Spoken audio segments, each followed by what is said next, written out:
Alright, imagine this. You're scrolling through your game library, sipping cold coffee that somehow turned lukewarm in 5 minutes, and thinking, I've played everything, there's nothing left. But deep down you know that's a lie, because somewhere out there, tucked beneath the big budget blockbusters and hyped up AAA trailers, are gaming gems so good, so weirdly brilliant, you'll wonder how they ever flew under your radar in the first place. That's what we're diving into today. I'm talking about those magical little titles that don't scream for attention, but once you find them, oh, they own your soul. These are the games that make you say, why did no one tell me about this? Or even better, how is this not a GOTY contender? Some of them are cozy, some are gut-punching emotional. A few might just melt your brain in the best possible way, but all of them totally worth your time. So whether you're burned out on the same old sequels or just craving something fresh, I've got you covered. Let's count down 20 under-the-radar gaming gems you'll love, starting with number 20, and trust me, this ride only gets wilder the deeper we go. Ready? Let's roll. Starting off our countdown at number 20, we have A Short Hike. Imagine trading epic quests for a relaxing stroll up a mountain. Sounds odd, right? But trust me, this tiny indie jewel delivers more heart in its compact world than most sprawling blockbusters. You're Claire, a bird on vacation, exploring Hawk Peak Provincial Park in search of cell phone reception. What unfolds is pure joy, chatting with quirky fellow hikers, uncovering hidden side paths, and gliding off cliff edges just to feel the breeze. The beauty here isn't in bombastic boss fights, but in simple pleasures, collecting golden feathers to boost your climbing stamina, stumbling on secret picnic spots, or racing a squirrel. Yes, really. The pixel art is charming without trying too hard, the soundtrack soothes like morning coffee, and the world feels alive. Every character has a story, every nook a surprise. 4 minutes wouldn't do it justice, but picture yourself pausing from life's hustle to soak in sunshine, laughing at a squirrel's antics, and feeling genuinely accomplished when you finally summit. That's the magic of A Short Hike. 5 delightful hours that feel like a warm hug. Next up at number 18 is Death's Gambit, a Souls-like that trades gothic castles for sprawling alien landscapes. You're Cyrodion, a fallen knight bound to serve tyrannical doctor scientists battling grotesque creatures in search of a cure for immortality's curse. The combat is tight and weighty. Every sword swing demands respect, every dodge perfect timing. But unlike its peers, Death's Gambit weaves an engrossing narrative, conversations with ethereal spirits, cryptic lore etched on tombstones, and moral choices that sting. Upgrade your arsenal from cleavers to ornate rapiers, customize your build with alchemical bombs or arcane gauntlets, and explore a world that rewards curiosity. Hidden catacombs guard forbidden tomes, while sky-piercing towers conceal forgotten heirs. The art style blends haunting beauty with grim grit, and composer Michiru Yamane's score haunts your dream. 4 minutes can't capture every secret, but imagine yourself inching past a massive stone golem, heart-pounding as you plant the final blow. This is Death's Gambit at its best. Coming in at number 17, Eastward is a narrative-driven RPG that pairs retro aesthetic with tear-jerking storytelling. You play John, a stoic miner father, escorting Sam, a mysterious little girl, across a post-apocalyptic world brimming with mutated creatures and forgotten cities. What starts as a simple survival trek blossoms into a heartfelt buddy tale. Think Studio Ghibli meets pixel art. You'll solve puzzles in derelict labs, cook meals that buff your party in dungeon runs, and chat with colorful locals who've rebuilt life amid chaos. Sam's innocence contrasts John's gruff exterior in the sweetest way, and their bond grows through moments as small as sharing a sandwich, or as epic as fending off a giant mutant bear. The turn-based combat is brisk, rewarding clever use of abilities and positioning. Every area radiates personality, from neon-lit subway stations echoing with jazz to dusty desert towns where holographic clowns perform roadside shows. Eastward packs beauty, humor, and tears into a single package. You'll laugh at Sam's antics, gasp at plot twists, and maybe shed a tear when credits roll.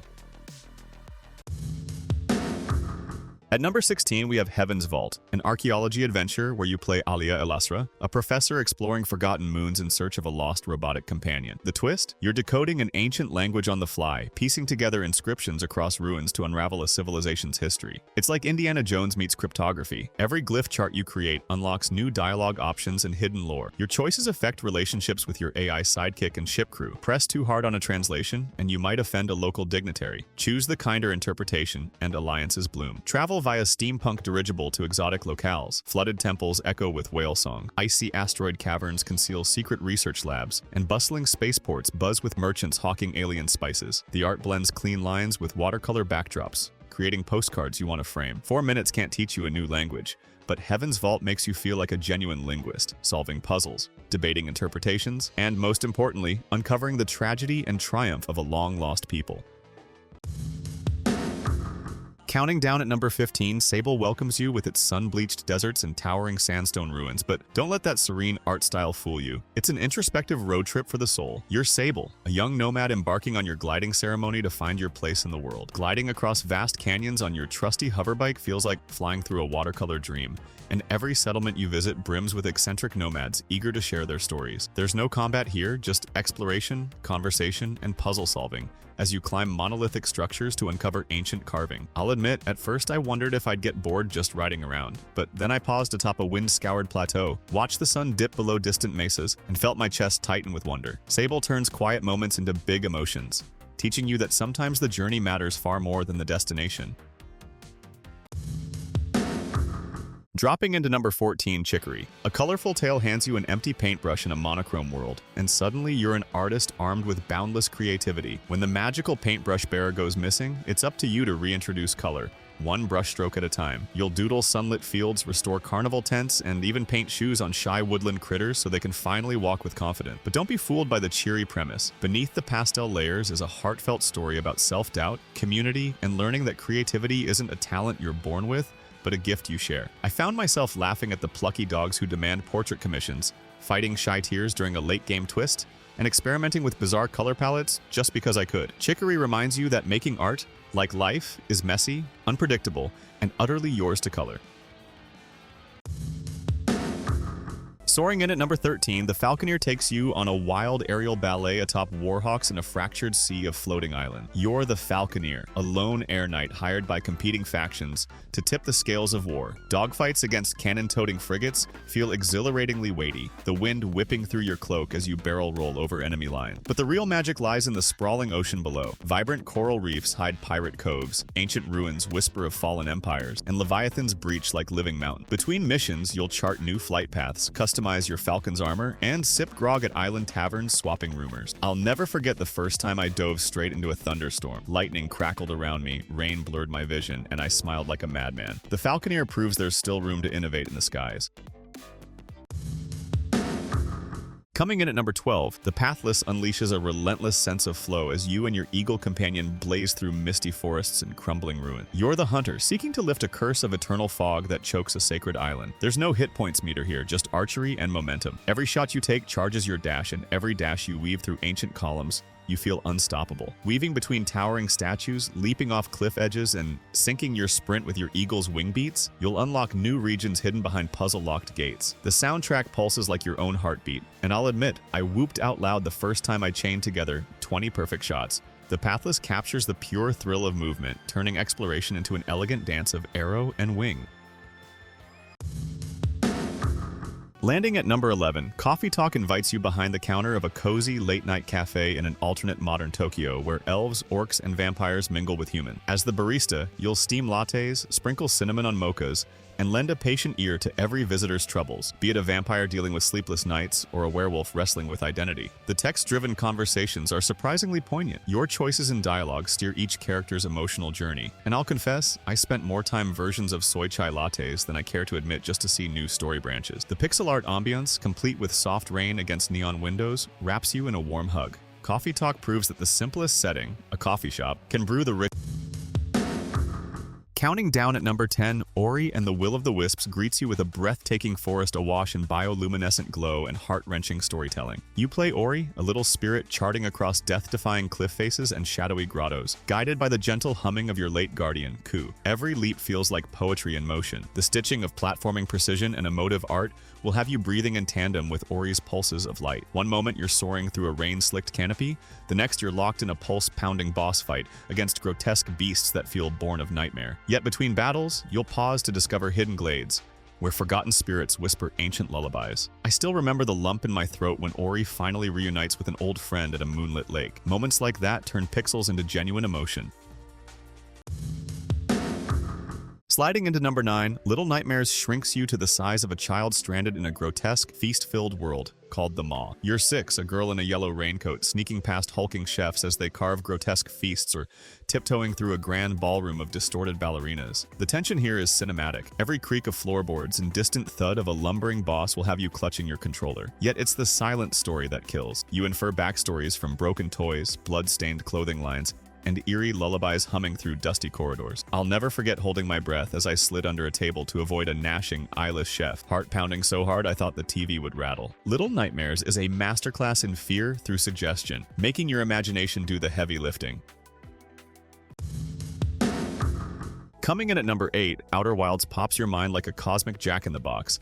An open-world solar system trapped in a 22-minute time loop. You're an interstellar explorer piecing together the extinction of an ancient civilization, while your sun goes supernova on repeat. Instead of busywork fetch quests, every moon and asteroid is a meticulously crafted puzzle. Dive into a haunted cave where gravity flips, pilot your ship through shifting sandstorms on a desert planet, or parachute into a pirate stronghold in the sky. The soundtrack swells as revelations click, and I'll admit I gasped when I realized how every clue tied back to the Nomai's desperate struggle. There's no combat here, just awe, curiosity, and that spine-tingling thrill of discovery. Outer Wilds doesn't just tell a story, it makes you live it every cycle until you crack its cosmic code.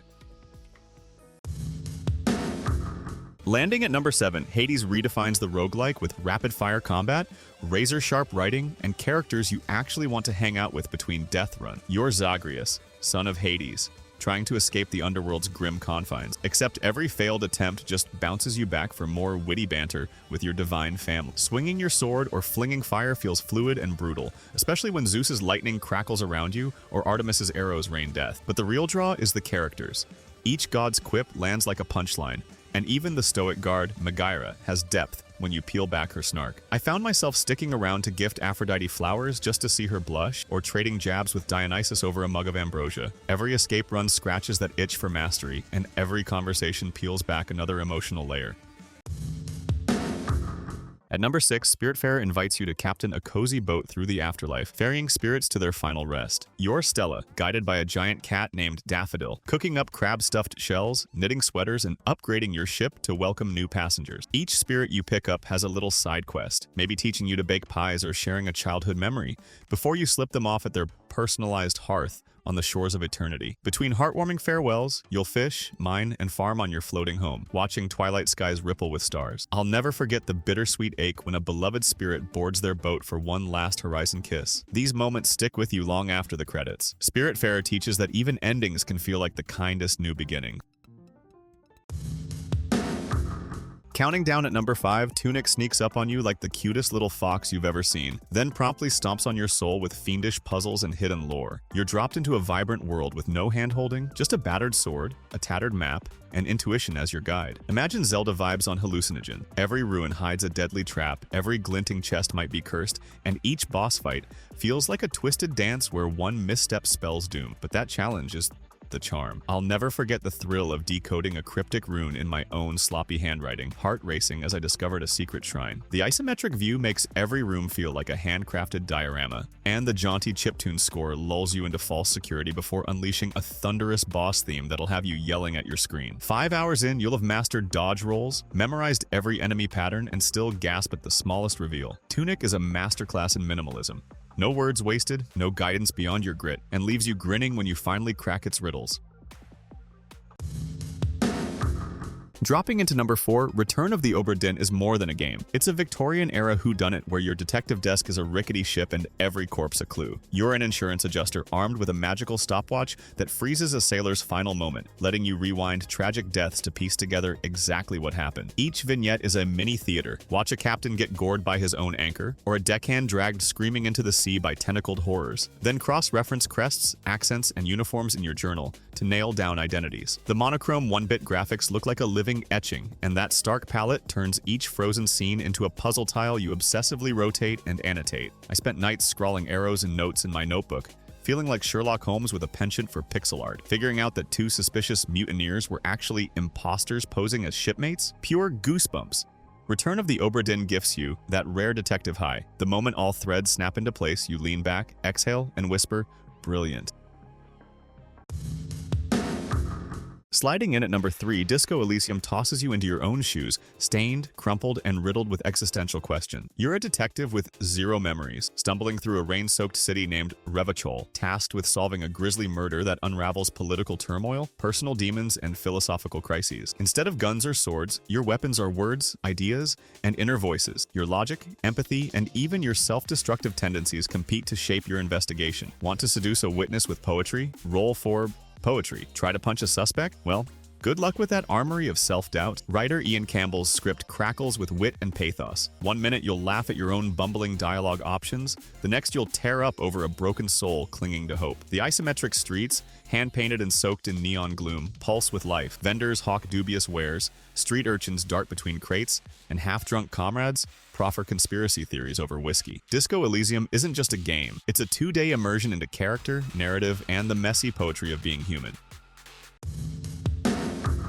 Coming in at number 2, The Forgotten City takes a simple Skyrim mod and forges it into a time-looping masterpiece of moral philosophy. You're transported to a Roman city frozen in amber by an otherworldly law. If any citizen sins, everyone turns to gold statues. Armed with ancient artifacts and a restless sense of justice, you have one day to prevent catastrophe, interrogating senators, gladiators, and slaves in a labyrinthine quest for truth. Every choice, who you trust, which secrets you expose, ripples through the loop, creating branching paths that reward curiosity and empathy. I still get chills recalling that confrontation with a repentant sinner begging for mercy, knowing a single misstep could doom them all. The art direction melds classical ruins with subtle fantasy flourishes, mushroom-shaped lanterns illuminating marbled halls, or the eerie glow of petrified statues in moonlight. The dialogue is razor-sharp, tackling ethics, free will, and the weight of communal responsibility without preaching. 4 hours in, you'll have saved and reloaded more times than you'd admit. But that's the beauty. Each loop deepens your understanding until you finally craft the perfect solution. And at number 1, Kentucky Route Zero is where magical realism meets Americana.